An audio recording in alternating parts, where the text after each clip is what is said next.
Hi guys. So do you know how you identify a dermatologist from far away? We take our sun protection very seriously. I mean, come on, who wears gloves in the car? I think the reason that dermatologists take sun protection so seriously is we see the damage that it can do.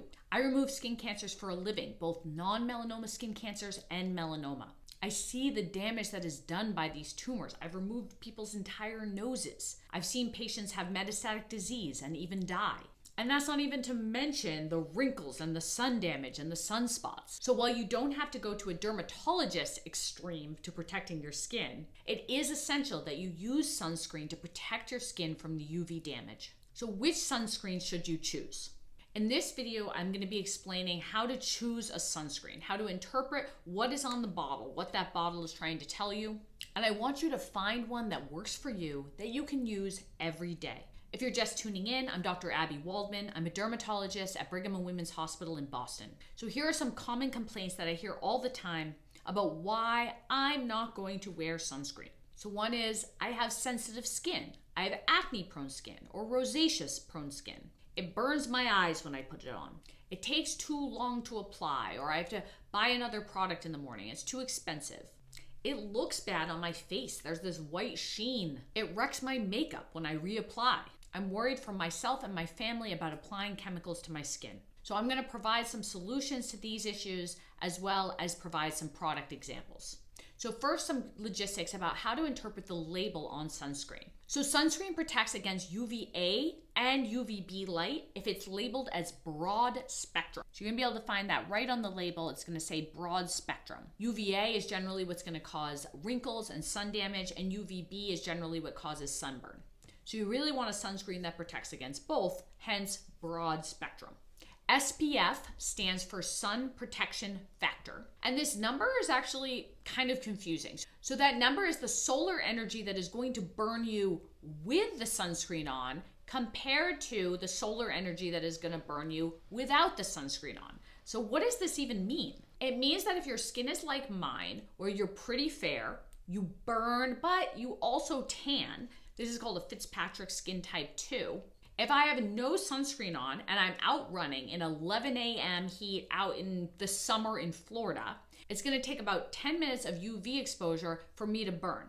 Now, if I have sunscreen of 30 SPF applied, I would get that same sunburn in about 5 hours. So you can see the amount of protection that you have is really dependent on a whole host of factors, including how easily you burn, what the UV index is. Is it really sunny? Are you near the equator? Is it in the middle of the day on a really hot summer day? Whether you're sweating and sweating off the product, whether you're swimming. Also, many sunscreens are actually degraded by the sun, which is kind of paradoxical. And so for these reasons, dermatologists generally recommend to play it on the safe side and reapply every 2 hours.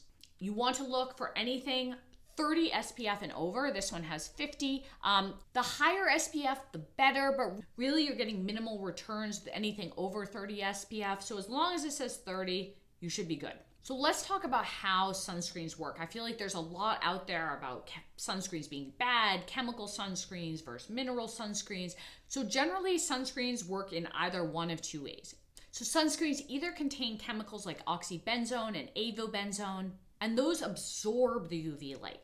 They basically it's like a pillow. It kind of absorbs and then makes it not dangerous. The other type of sunscreens are mineral sunscreens like titanium dioxide and zinc oxide. And those are going to reflect the UV rays. Basically, it's going to be like putting a shield on. So when the sun hits, it bounces off. And often a sunscreen can actually contain a combination of both because the chemical sunscreens actually protect the degradation of the mineral sunscreens. So which sunscreen should you choose? So the key really is finding one that works for you and your family that you're going to use every day. And everyone's different. There is no perfect universal sunscreen. And if somebody tells you there is, they're trying to sell you something. So I'm going to go over different complaints that I get and how to address those with some product recs. So the first complaint that I hear a lot of times is, I just can't do one more thing. This is one more step in the morning. Another product that I have to put in, another product I have to buy. So the advice I give is just get a moisturizer with UV protection, and that is going to be sufficient for your basic UV. If you're going outside to your car, if you're, just doing day-to-day things, that is going to protect you all day. Where it's not going to protect you and where you're going to have to reapply is where you're actually going to be in direct sunlight and you're going to be out on the beach, out golfing, etc. But for the most part, just getting a basic moisturizer with sunscreen in it is going to do the trick. I like this one. This is La Roche-Posay. It is the Double Repair Face Moisturizer with UV. It has a SPF of 30, but there are lots out there that are great. They're very affordable. CeraVe AM is one. Aveeno Positively Radiant is another. All of these are available at a drugstore. And again, you're gonna put that on every day, no matter what the UV index is outside. You just put that on every morning like brushing your teeth. So for those of you who say, when I'm out, I do not wanna put sunscreen on because it takes so long. It's annoying. I can't reach my back. I can't reach my legs, the back of my legs. So for that issue, I would say use a spray sunscreen. Now there have been, this is actually one from Trader Joe's, it's a spray. There have been some issues with some aerosolized sunscreens containing a benzene byproduct, so that you really just don't want to inhale that. You don't want to use it inside in enclosed spaces. You use it outside. You might want to check the internet, make sure that your particular sunscreen hasn't been recalled or isn't on the high benzene list. But otherwise, these are great for reaching those spots you can't reach, for quickly sunscreening. I actually use a spray sunscreen on my legs and my back when I'm about to go out running in the middle of the day, and it works great. Can also be great for kids if they're like running away and you just quickly get their legs as they're like running down the beach. So that's a hack that has really saved me a lot of time. And you might find that that potential risk of benzene exposure using any aerosolized product is just not worth the benefit of convenience, and that is totally a reasonable choice. So another really common complaint is I have really dry, sensitive skin. I have acne-prone skin. I have rosacea-prone skin.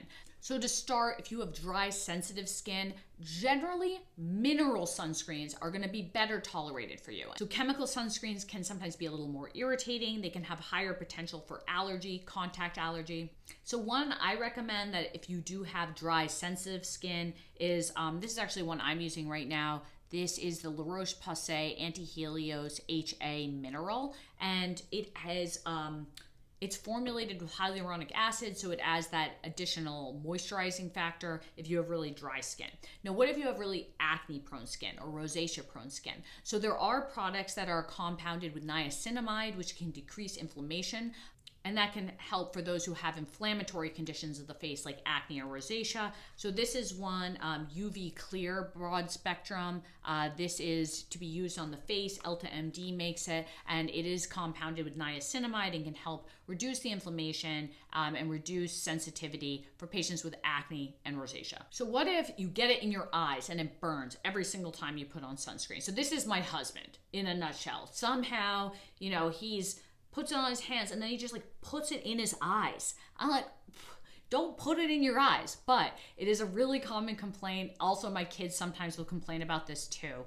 So one thing I recommend is getting a stick. These can be super easy. This is one by EltaMD, UV stick. It's nice because, you can just, as your kid is running away, you just like boop, boop, boop, boop. And it can really help you avoid it getting in your eyes. And the other thing is, if you can wear a hat, just avoid putting sunscreen on your forehead, because then when you sweat, it's going to drip down. So if you can just wear a hat and protect your forehead, then that's actually way better than sort of grappling with the sunscreen going down into your eyes. Also, you're never going to want to use an alcohol-based sunscreen on your face. For instance, you're never going to want to take the spray and spray it on your face. That is just going to be tears. So another complaint I get is sunscreen ruins my makeup when I reapply it during the day. So one hack that's going to save your makeup is to use a brush-on mineral sunscreen. These can be a little bit pricey, but you can see here it works similar to if you're just putting on your makeup, and you can reapply just like this. And you really can't see it at all, but it is there, I promise you. You can also use it in your hairline if you are against wearing a hat. This product is what I use. It's called Color Science 50. It is pricey. There are a few coming out on the market that are a little less expensive. I generally will kind of reserve this when I just have to protect my makeup all day long. Like I'm going to something after my run and I don't have time for whatever reason to, re-put on makeup, then that's when I tend to use it. And so try some of the new ones that are coming out on the market that are a little bit cheaper. You can get them online for the most part. Definitely circle back and tell me how they are. I haven't had a chance to check them out. So I already alluded to benzene risk with spray sunscreens, but what about other chemicals? So some of the chemical sunscreens like avobenzone, oxybenzone, and homosalate can be potential hormone mimickers, essentially endocrine disruptors. Now, these type of endocrine disruptors are actually all around us. We are completely bombarded constantly with endocrine disruptors, phthalates, parabens, and they're in plastics, they're in our cosmetics, they're in our hair products. It is constantly around us. So this is not to minimize the issue, but to just show that there's not just one bad thing. It's not just sunscreens that have all these bad chemicals. They really are in almost everything that we put on our skin. So I do recommend that you avoid chemical sunscreens and look for a mineral sunscreen if you fit into these 3 categories. So if you are pregnant, if you are a small developing child, if you have a cancer that is hormone regulated, like breast cancer or prostate cancer. So in those 3 situations, I do recommend that you try to avoid endocrine disruptors as much as possible. And that means cutting out parabens and phthalates wherever possible. You're never going to eliminate it down to 0. Luckily, there are a lot of mineral sunscreens out on the market. This one I use for my kids. It's Baby Ganix mineral sunscreen. One that I like that I've mentioned before is this La Roche-Posay Anti-Helios HA mineral. But there are a lot of Elta MD products I really like. Now, the big issue that people have with mineral sunscreens is that they leave that white cast on your skin. Some are better than others, but all of them generally are going to have some sort of white tint. So you just have to be aware of that. They do sell tinted products. Elta MD makes one called UV Glow, and it's tinted. It's tinted, which can kind of help mitigate that white sheen, but it's not going to completely make it go away. So if you really don't like the mineral sunscreens, you can look for a reef-safe chemical sunscreen, and what that means is it's going to exclude oxybenzone and octinoxate. And those are the 2 that are banned in coral reef areas like Hawaii and Key West because of their endocrine disrupting capabilities. So really, there is no perfect sunscreen for everyone, but you can find a perfect sunscreen for you. So you find one that works for you, works for your family, and you just stick with it and you do it every day. And trust me, it is going to be worth it in the long run. Regardless of which type of sunscreen you pick, you want to reapply it every 2 hours or after swimming or sweating. And you really want to apply it to every area that's going to be exposed to the sun, including those areas that are often forgotten. And we often see skin cancers, the ears, the back of the legs, the top of the feet, on the scalp. Again, scalp, most of the time I just say wear a hat. I hope this video was helpful. Please leave comments, likes, and subscribe if you want more videos like this.